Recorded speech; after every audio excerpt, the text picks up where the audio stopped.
Capítulo 1. Los orígenes. Sección 6D. Crónicas de un divorcio. Parte 2. Por aquellos años mi mamá trabajaba en una fábrica, donde hacían pisos de madera. Todos los días mi papá pasaba por ella a la hora de la salida. Cuando mi mamá cobraba su quincena, mi papá tenía que llevarla al tianguis, para que con ese dinero comprara la despensa. Y lo hacía para asegurarse que mi mamá se quedara sin dinero.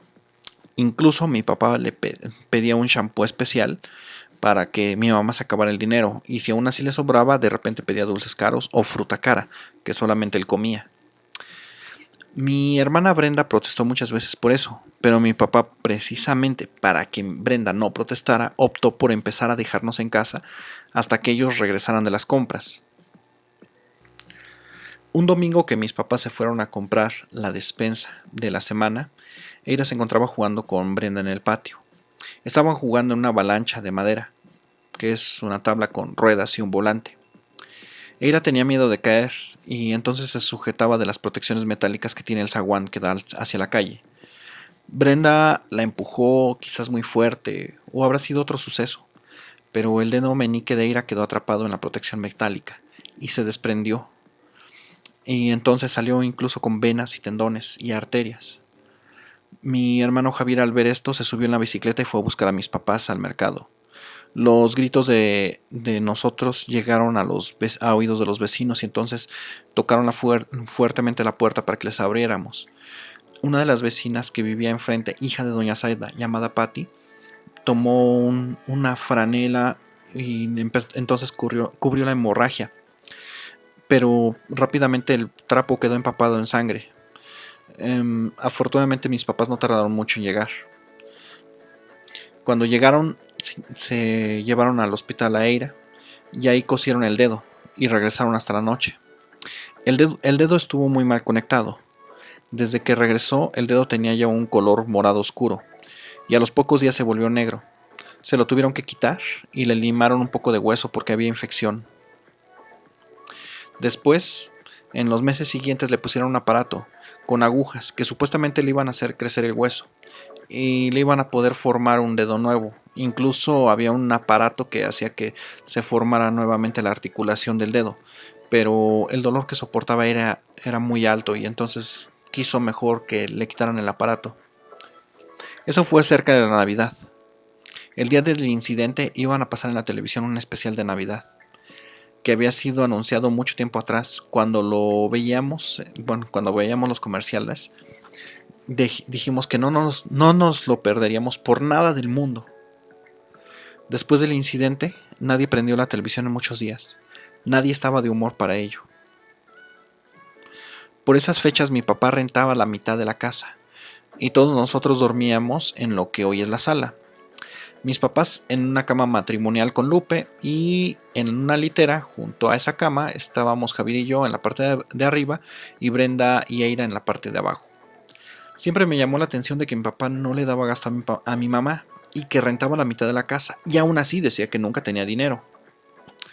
Por eso mi mamá trabajaba, y se gastaba todo su sueldo en comprar la despensa de la semana. Esta fotografía está mi papá con Brenda, aquí estoy atrás yo y mi mamá, y la litera. Desde el sismo de 1985, las oficinas donde laboraba mi papá quedaron dañadas, y poco a poco fueron reubicando a todo el personal.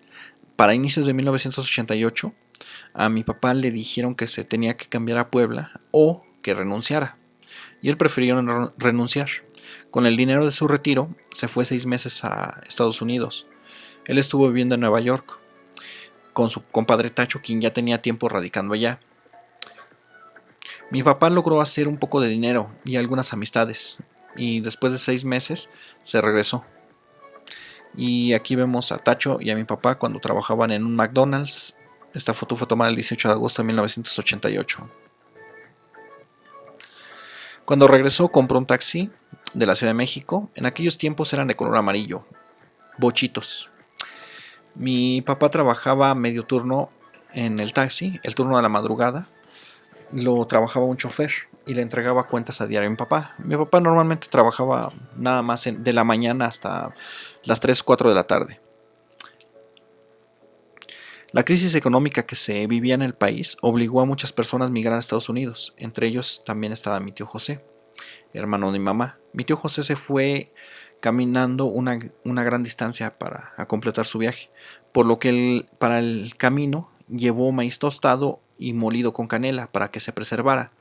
Es como si fuera pinole pero sin azúcar, precisamente porque como no iba a tener acceso a agua, era para que no le diera tanta sed.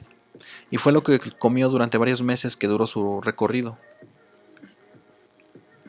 A diferencia de mi tío José, mi papá se fue en avión. Tuvo pues la astucia de arreglar muchos papeles para que no tuviera ningún problema en ir o regresar. Mi papá le mandaba dinero a mi mamá mediante la oficina de telégrafos. El dinero se lo pagaba a mi mamá, el dinero era pagado a mi mamá en efectivo. Cada quincena le mandaba sin falta. El chico de la oficina de telégrafos ya conocía a mi mamá y entonces cada quincena como ya se presentaba, ya los trámites eran mucho más rápidos y fáciles. La última quincena que mi papá envió dinero, mi mamá acudió como era acostumbrado a la oficina de telégrafos.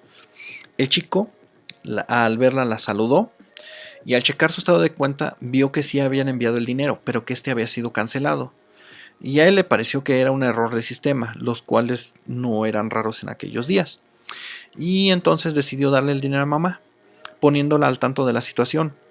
Mi mamá quedó muy formal en pagarle si es que no habían hecho el depósito. Pero normalmente mi mamá pensaba que habían dado el dinero y que días después iba a aparecer. Mi papá en esa quincena se molestó con Tacho y entonces compró su boleto de avión para regresarse y canceló el envío. Entonces cuando llegó con nosotros, mi mamá le comentó que lo que había pasado con el chico en la oficina de telégrafos y mi papá le dijo, ese fue el error de él, no te debió de dar el dinero. Si ya te había cancelado, no tenía por qué pagarte y yo no te voy a pagar nada. Así mi mamá con su dinero le comenzó a pagar al chico, al cual a su vez le habían descontado ese dinero de su sueldo. Estuvo casi medio año viniendo el chico a cobrar fracciones del dinero, ya que mi papá normalmente cuando mi mamá trabajaba la dejaba sin dinero. Y entonces con lo poco que quedaba de pagar de comprar la despensa, mi mamá fue abonando para la deuda. Cuando se hubo pagado la deuda, el chico de telégrafos obviamente dejó de llegar a la casa. Y tiempo después de eso, mi papá llegó ebrio a la casa y comenzó a insultar a mi mamá. Comenzaron a pelear. Como cada que peleaban prendían la televisión a un volumen muy alto y se iban a un lugar apartado de la casa para pelear, en la pelea mi papá le dijo, seguramente te acostaste con el chico de telégrafos y por eso pagaste la deuda. Mi mamá se enfureció tanto que le dio un puñetazo a mi papá en la mandíbula y lo descontó. Lo hizo perder el conocimiento.